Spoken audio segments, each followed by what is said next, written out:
सा रे ग सा ग रे ग रे प म ग.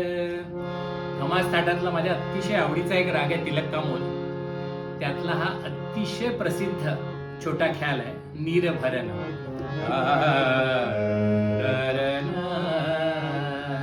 नीर भरन कैसे जाऊं सखी अब, नीर भरन कैसे जाऊं सखी अब.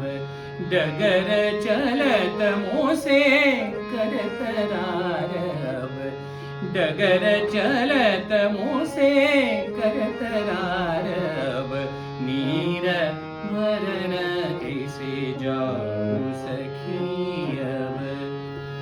ऐसो चंचल चपल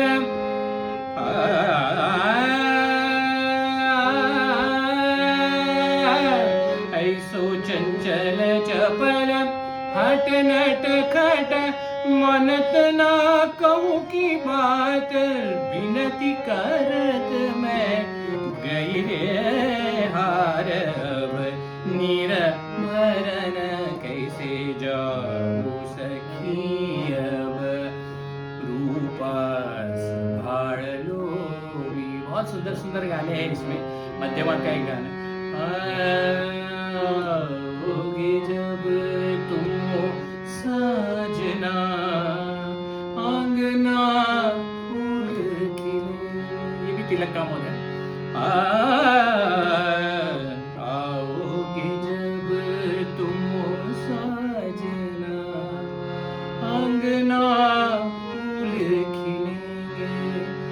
बरसेगा सावन, बरसेगा सावन, बरसेगा सावन, बरसेगा सावन. झूम झूम के दो दिल ऐसे मिलेंगे.